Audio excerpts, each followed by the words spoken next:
Hello, everyone. Welcome back to Easy Speak Daily, your favorite place to learn simple, natural English. I'm so happy you're here with us today. Whether you're listening on your morning commute, taking a walk, or relaxing at home, we're really glad you chose to spend some time with us. Hey, welcome back, friends. It's so good to have you here. John, I have to say, I woke up this morning feeling really motivated. I actually wrote a tiny little goal on a sticky note and put it on my coffee mug. Oh, I love that. What was the goal? It said, drink more water. That's it. Super small. But you know what? I've already had 3 glasses and it's not even noon. That's honestly perfect. And it connects so well to what we're talking about today. Small goals. People always think they need to make these huge, dramatic life changes, but actually, it's the small goals that really move us forward. I've been thinking about this a lot lately. Exactly. And today we're going to talk about small goals, what they are, why they work, and how to talk about them in English. So whether you want to improve your health, your learning, your daily routine, this episode is for you. By the end of today's episode, you'll be able to talk about your personal goals in English, describe small daily habits, and use some really natural expressions that English speakers use every single day. These are phrases you can actually use, not just in class, but in real life. And here's a question for you right now. We want you to think about this and write your answer in the comments. What is one small goal you have right now? It could be anything. Drink more water, read for 10 minutes, go to bed earlier. Tell us. We love reading your comments. We really do. And if you're new here, welcome. Make sure you subscribe to Easy Speak Daily so you never miss an episode. We post new content regularly, and we'd love to have you as part of our community. Hit that subscribe button right now. All right, let's get into it. We're going to start with the basics. What a small goal is and how to talk about having one in English. Ready? Let's go. Okay, so let's start with the most basic and important thing. How do we actually talk about having a goal in English? The most natural structure is super simple. You say, I want to plus a verb, or my goal is to plus a verb. Let me show you. Great idea. So, for example, I want to exercise more, or my goal is to wake up earlier, or I'm trying to eat less sugar, or I'd like to read 1 book a month. And one more, I'm working on saving money. See how natural those sound? I want to, my goal is to, I'm trying to, I'd like to. These are all phrases you can use every day. I actually use them all the time. Last month, my personal goal was to go for a walk every morning before work. Small, right? But it made such a big difference. I love that. And you know what's great? When you say your goal out loud or write it, it becomes more real. So, right now, I want you to try. Say it out loud, wherever you are. Use one of these phrases I want to, or my goal is to. Go on, say it. Now, what about negative forms? Sometimes we want to say what we're trying not to do. That's just as important. And it's easy. You just say, I'm trying not to, plus a verb. For example, I'm trying not to check my phone before bed. Or I'm trying not to eat too much junk food. Ha, that second one is a struggle for me. I love snacks. But yes, I'm trying not to is a really useful phrase. And you can also say, I want to stop plus verbing. Like, I want to stop spending so much time on social media. Or, I want to stop staying up too late. Exactly. And here's a quick tip. When English speakers talk about goals, they often make them very specific. Not just, I want to exercise, but I want to exercise for 20 minutes 3 times a week. Specific goals are easier to achieve. Can you try making your goal more specific? Write it in the comments. We want to see. Yes, be specific, friends. It really helps. Okay, so what we've learned so far, we can say, I want to, my goal is to, I'm trying to, I'd like to, and I'm trying not to. These are your basic building blocks for talking about goals. Keep them in your mind. We're going to build on them. Now, let's go one step further. It's great to have a goal, but what about when you're actually working on it? How do you describe your progress? How do you talk about daily habits in English? This is where it gets really interesting. Right. So, one super common way is to use the phrase I've been plus verb ing. This tells people you've been doing something repeatedly over a period of time. So, for example, I've been waking up earlier this week, or I've been drinking more water lately, or I've been trying to cook at home instead of ordering food. I love that structure. I've been. It shows ongoing action. It's in the present perfect continuous tense, but don't worry too much about the grammar name. Just remember, I've been doing something means I started in the past and I'm still doing it now. Very useful. Let me show you a real life conversation. Imagine two friends talking. I'll be friend A, you be friend B, John. Sure, let's do it. Hey, you look great lately.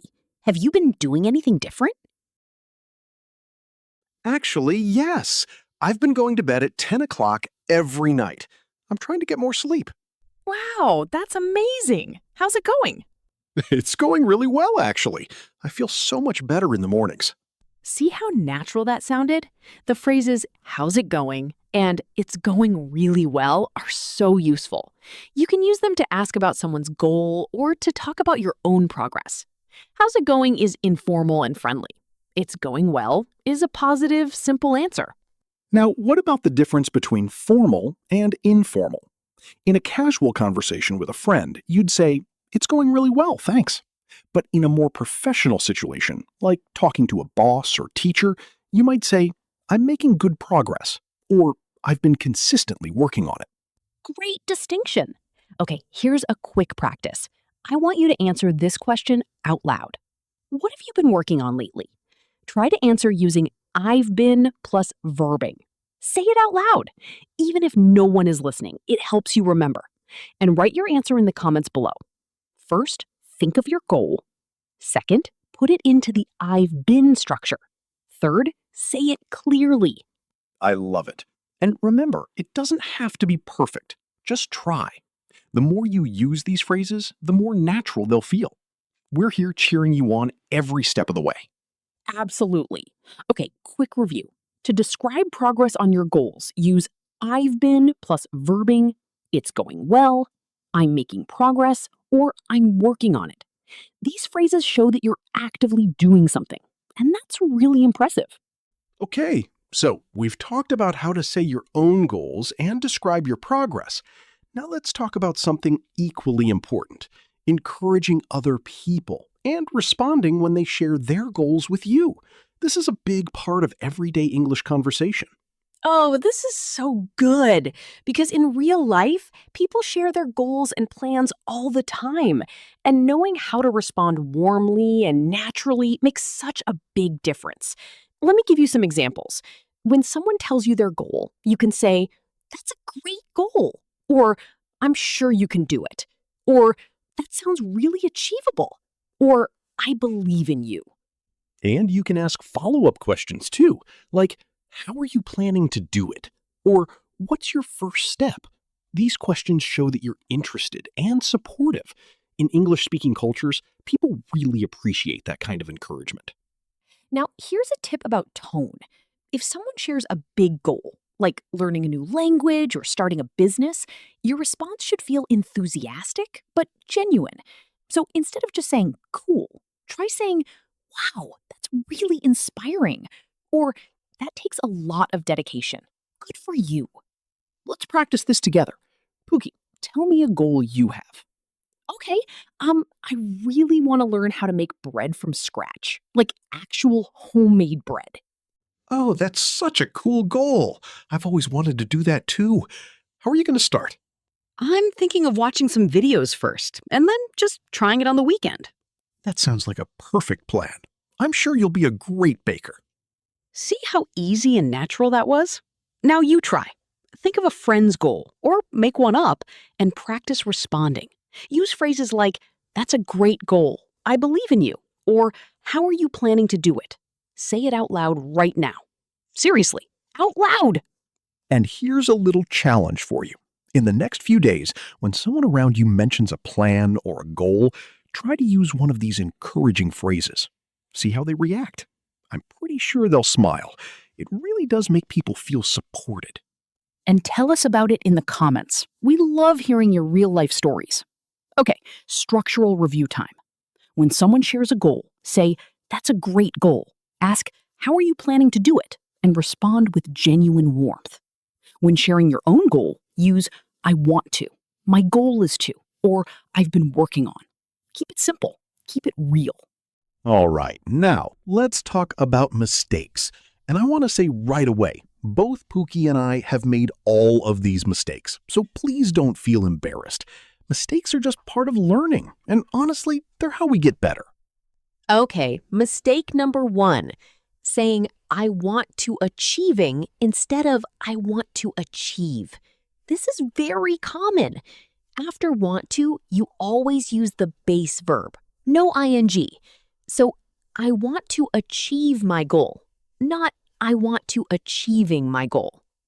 The incorrect form, I want to losing weight. The correct form, I want to lose weight. Why does this happen? Because in some languages, the verb form after want is different, but in English, after want to, always use the base verb. No exceptions. I want to plus verb. Simple. Mistake number 2, confusing goal and wish. A goal is something you're actively working toward. A wish is something you hope for but maybe aren't doing anything about. So you might say, my goal is to exercise 3 times a week, because you're actually doing it. But I wish I could exercise more. That's just a dream with no plan yet. I used to say, I wish I can, instead of I wish I could. That's also a very common error. Remember, after I wish, we use could or would, not can or will. So, I wish I could speak English perfectly, not I wish I can speak English perfectly. Mistake number 3, using every day without a number when you mean regularly. Some learners say, "I exercise every day," which is great if true. But if you exercise 2 or 3 times a week, say that. It's more accurate and it sounds more natural. For example, I go to the gym 3 times a week. Or I study English for 30 minutes every morning. And mistake number 4, this one is more about speaking than grammar. A lot of learners make their goals sound very uncertain by saying, maybe I will try to, possibly, if I have time. This makes it sound like you're not really committed. Be confident. Say, my goal is to, or I'm working on. It sounds so much stronger. Can you practice fixing these mistakes? Here are some sentences. Try correcting them out loud. Ready? 1. I want to going to the gym more. 2. I wish I can travel the world. 3. Maybe possibly I will try to read more. Go ahead, correct them and write the corrected versions in the comments. We'll look for your answers. You've got this. Mistakes are not failures, they're feedback. Every time you notice a mistake, you're getting smarter. We're really proud of everyone who's actively learning and practicing. Keep going. Exactly. And don't forget, even fluent English speakers make mistakes. What matters is that you keep trying and keep improving. You're doing an amazing job just by being here. Seriously. Okay, friends, it's practice time. This is one of my favorite parts of the episode. We're going to do a quick activity called Choose the Correct Sentence. I'll give you 2 options, and you have to pick the better one. Ready? Say your answer out loud. Situation 1. You're talking to a friend and you want to share your new goal. Which sounds better? Option A, I want to reading more books this year. Option B, I want to read more books this year. Which one? Option B is correct. I want to read. Remember, after want to, always use the base verb. Option A uses reading, which is incorrect in this structure. Situation 2. Your friend asks how your goal is going. Which sounds better? Option A, it's going well. I've been trying every day. Option B, it goes well. I tried every day. Which one? Option A is much more natural. It's going well and I've been trying both describe ongoing progress.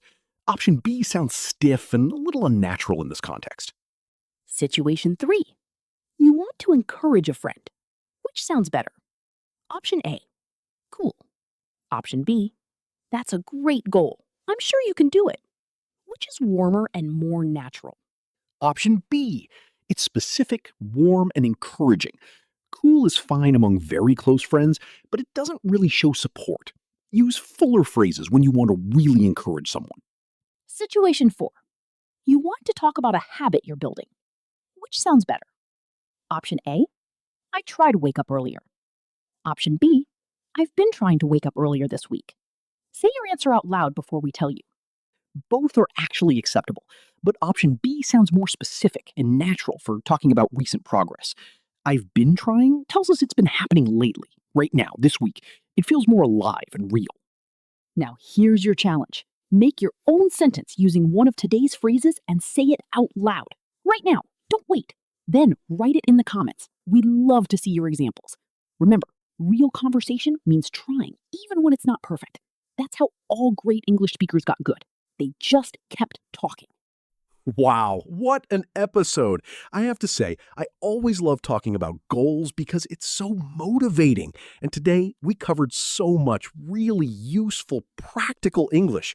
I'm honestly excited for you to go try these phrases in real life. Yes. Let me quickly list the 3 big things we covered today. First, we learned how to talk about our goals using phrases like I want to, my goal is to, and I'm trying to.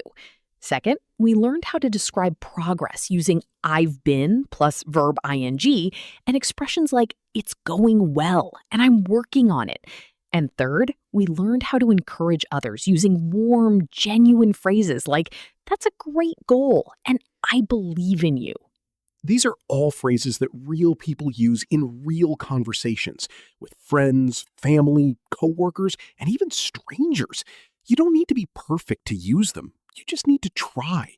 And the fact that you're here learning every day, that is already a small goal in action. You're doing it. So here's a reflective question for you. After today's episode, what's one small change you want to make to your English practice? Maybe you want to speak out loud more. Maybe you want to comment on episodes more often. Maybe you want to listen to English for 10 minutes every day. Whatever it is, write it down right now and commit to it. And if you loved today's episode, please give it a like. It really helps us reach more English learners around the world. Share it with a friend who's learning English too. Subscribe to Easy Speak Daily so you never miss a new episode. And most importantly, leave us a comment. Tell us your small goal. Tell us your favorite phrase from today. We read every single comment and we love hearing from you. You are all doing such an incredible job. Learning a language takes time, patience, and a lot of small steps, just like any goal. But you keep showing up, and that makes all the difference. We are so proud of this community and so grateful you choose to learn with us. This is Pookie, and this is John, signing off from Easy Speak Daily. Keep setting those small goals, keep speaking English, and keep believing in yourself. We'll see you next time.